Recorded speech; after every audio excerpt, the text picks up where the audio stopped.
Mbak, selamat pagi. Pagi, suster. Saya cek gelang identitasnya terlebih dahulu ya. Sebutin nama dan tanggal lahirnya. Nama saya Resti Wahyuni, tanggal lahir 24 Juli. Ya, baik, sudah benar ya Mbak.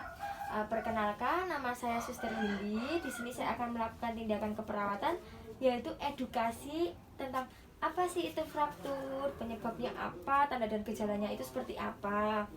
Nah, saya membutuhkan waktu kurang lebih 15-20 menit. Sebelum saya mulai, apakah ada yang ditanyakan? Belum ya. Keluarga, jika ingin keluar dipersilahkan, jika ingin ikut mendengarkan, silahkan. Mau ditutup atau tidak tirainya? Boleh. Ya, tutup tirai nggih. Saya punya leafletnya, Mbak baca, saya sambil menjelaskan ya. Ya. Jadi apa sih itu fraktur? Sebelumnya Mbak udah pernah dengar kata fraktur belum? Belum. Fraktur itu adalah kata lain dari patah tulang.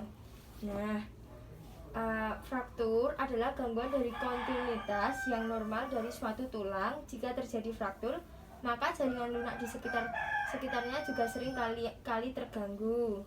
Seperti itu. Lalu ada yang kedua itu penyebab fraktur. Yang pertama itu cedera traumatik. Lalu ada juga yang namanya fraktur patologi. Itu kerusakan tulang akibat sebuah proses penyakit seperti itu tumor, terus infeksi, ranginitis, itu merusak tulang. Tanda dan gejalanya itu seperti deformitas, pembengkakan, memar dan shock. Seperti itu. Lalu di sini ada klasifikasi fraktur.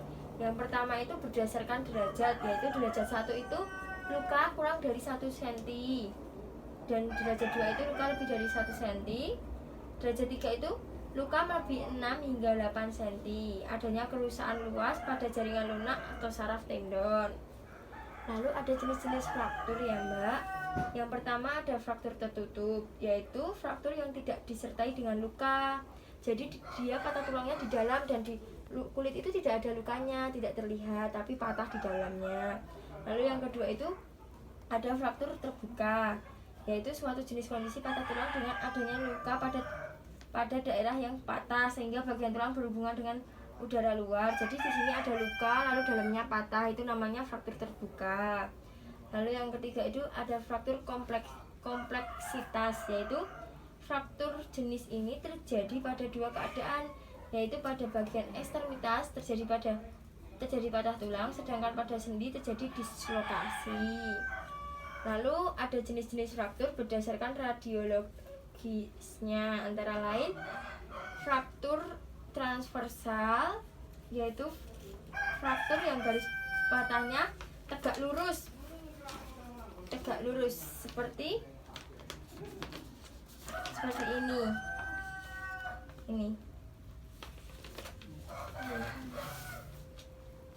Lalu yang kedua itu ada fraktur kumulatif, yaitu terputusnya keutuhan jaringan yang terdiri dari dua fragmen tulang, jadi benar-benar patah, kelihatan patahnya itu.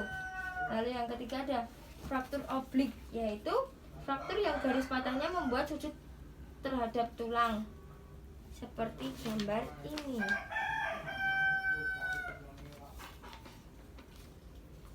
Lalu ada fraktur segmental, yaitu fraktur berdekatan pada suatu tulang yang menyebabkan terpisahnya segmen sentral dari suplai darahnya.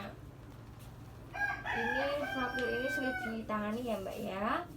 Lalu berikutnya ada fraktur impaksi, yaitu fraktur kompresi terjadi ketika dua tulang menumbuk tulang yang berada di antara vertebral. Yang selanjutnya ada fraktur spiral, yaitu fraktur timbul akibat torsis ekstremitas, menimbulkan sedikit kerusakan jaringan lunak dan cenderung cepat sembuh dengan imobilisasi. Jadi maksudnya cepat sembuh dengan imobilisasi itu cepat sembuh dengan Mbak melakukan imobilisasi, tapi tidak boleh berat-berat. Seperti itu kurang lebihnya. Sebelumnya apakah ada yang ditanyakan terlebih dahulu Mbak? tidak, Mbak. Belum. Mbak sudah paham? Paham. Ya, coba saya kasih pertanyaan, Mbak coba jawab ya. Ya. Apa itu fraktur, Mbak? Fraktur gangguan dari kontinuitas normal Ya. suatu tulang. Ya, baik. Tanda dan gejalanya? Cedera, Deformitas, pembengkakan, memar dan shock ya, Mbak. ya. Lalu kan tadi ada saya jelaskan jenis-jenis fraktur ya. Jenis-jenis fraktur itu ada berapa, Mbak? Ada tertutup, terbuka. Yang satunya lagi kompleksitas. Baik, Mbak sudah paham ya. Jika nanti Mbak masih belum paham, Mbak bisa tanyakan kepada suster yang ada di sini ataupun kepada saya. Begitu.